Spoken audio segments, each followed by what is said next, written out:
pertikaian-pertikaian yang dirujukkan kepada Tribunal Antarabangsa bagi Undang-Undang Laut boleh didengar. Ini selepas kedua-dua pihak menandatangani satu perjanjian model hari ini lantas mengukuhkan lagi reputasi Singapura sebagai hub huraian pertikaian.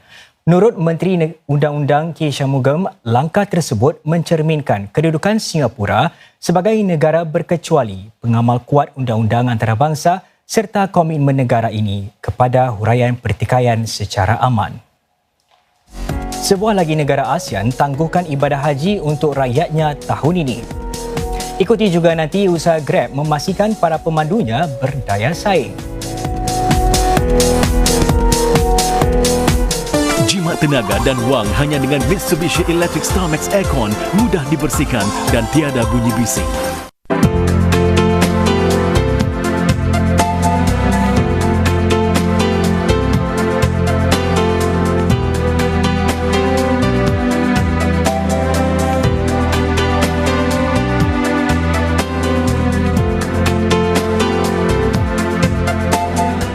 Duduk di rumah dan berhibur dengan saluran filem Melayu terkini di Astro Citra hanya di Singtel TV.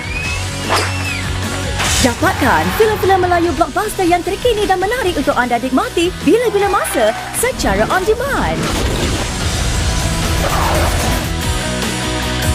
Untuk langgani Astro Citra hanya di Singtel TV. Dial 1609 atau layari singtel.com/Citra sekarang. Sakundalas, satu kali makan hari-hari mau. Babuji, saya datang untuk makanan kegemaran saya. Salmon, Babuji, makan tak ada jemput, ha? Sakundalas, layanan bagus, sedap gila, tak boleh habis. Hantar rumah pun boleh. Jauh. The Lion Mums are back. This time, they are crash landing on your HBL classes. I'm gonna have a heart attack. And together with special guests, they'll uncover how this situation has impacted our lives. Anybody worried about going back to school? And what's a class So we have another good news. without a pop quiz? Don't miss the special series Lion Mums Crash Landing on Schools. Fridays, 8:45 p.m. on 5. Lion Mums Crash Landing on Schools is available now for free on MeWatch. There's something between us, and I know you can feel it too. On the new season of Code of Law.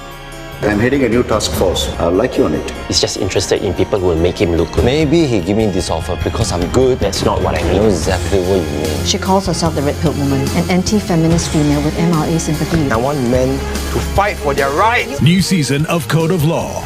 Monday, 9:30 p.m. on 5. More episodes of Code of Law Final are available on demand for free on MeWatch. The road to recovery will be long and hard. We should be under no illusion that all will be well the moment the circuit breaker period ends or the number of infections comes down. ஆனால் நாம் சிரமத்தில் துவண்டு போகும் மக்கள் அல்ல. இந்த நிலைக்கு வருவதற்கு நாம் ரத்தம், வியர்வை, கண்ணீர் சிந்தி இருக்கிறோம். Dalam perjuangan untuk mencapai kemerdekaan, sewaktu menghadapi krisis, generasi perintis menunjukkan ketabahan dan keberanian. Mereka kuatkan azam dan usaha untuk menjamin masa depan sendiri dan anak-anak mereka. 之后的立国一代也同建国前辈携手同心，让新加坡蜕变成为第一世界国家。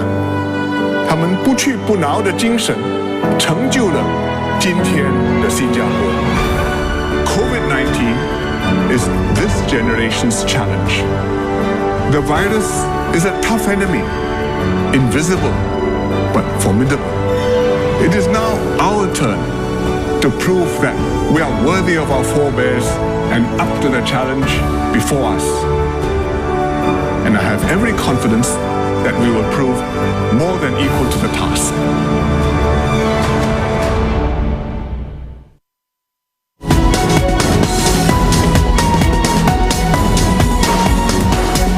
Berita diteruskan.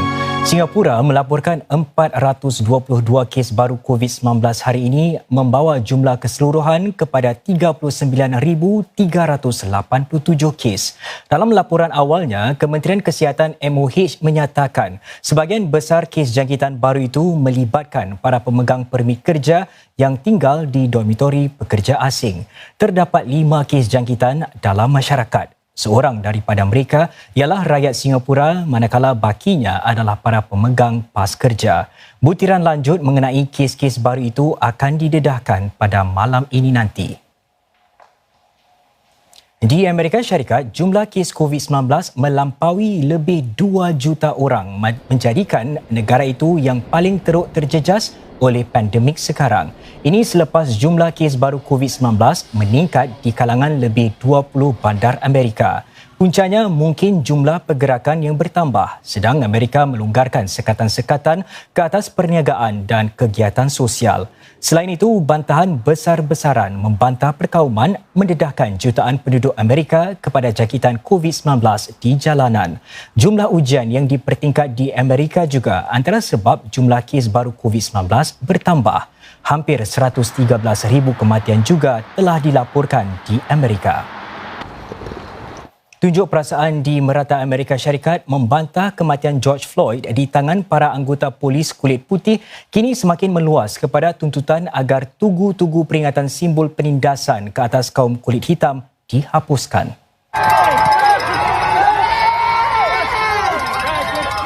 Patung-patung Christopher Columbus di Boston telah dipancung kepalanya dan ditumbangkan di Richmond, Virginia. Patung Columbus menjadi sasaran kerana beliau dianggap sebagai pencetus tindakan ganas terhadap orang-orang asli. Speaker Dewan Perwakilan Amerika Nancy Pelosi turut serta menyeru agar patung-patung pemimpin perang saudara Amerika yang pro penghambaan orang-orang kulit hitam dihapuskan. Menurut Cik Pelosi, 11 patung di Capitol Hill ini adalah simbol menggalakkan kebencian kaum. Para anggota Kongres Parti Demokrat merancang mengemukakan usul bagi menghapuskan patung-patung tersebut. Namun Presiden Donald Trump sebaliknya menolak seruan agar pangkalan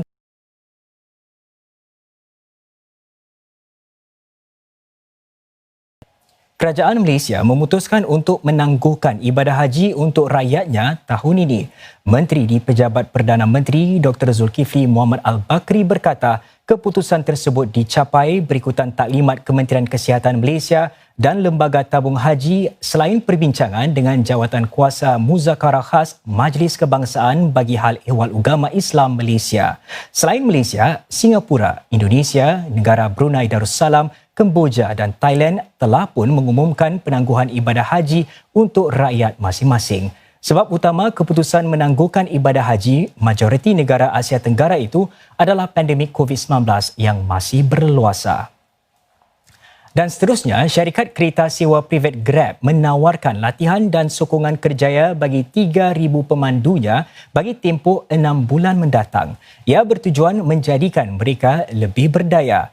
Hasil kerjasama dengan Politeknik Ngee Ann, para pemandu Grab boleh mengikuti kursus-kursus khidmat pelanggan atau penyenggaraan kenderaan secara percuma. Kursus-kursus wajib untuk semua pemandu Grab itu disokong pakej latihan sokongan tambahan Skills Future. Skills Future akan menanggung sehingga 90% yuran kursus dengan Grab pula menampung bakinya.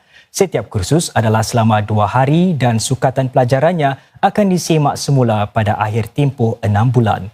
Turut dilancarkan siang tadi portal kerjaya yang sebagai permulaan akan memberi tumpuan kepada tugasan dalam bidang teknologi serta digital. Selain itu, terdapat sebuah app yang akan menghimpunkan peluang pekerjaan lain. Saudara, dengan terlerainya circuit breaker kini muncul pula ramalan pilihan raya bakal diadakan tidak lama lagi. Persoalannya, bilakah ia akan diadakan? Menurut 2 pakar politik tempatan, pilihan raya mungkin diadakan pada cuti sekolah bulan Julai nanti sekiranya keadaan pandemik COVID-19 di Singapura kekal stabil. Wartawan Afiqah Hussein menjelaskan. Pada 2011, hari mengundi diadakan kurang 3 bulan selepas laporan Jawatan Kuasa Semakan Sempadan Kawasan Undi atau EBRC dikeluarkan. Pada 2015 pula, tempoh yang diambil hanya 7 minggu. Laporan EBRC bagi pilihan raya kali ini pula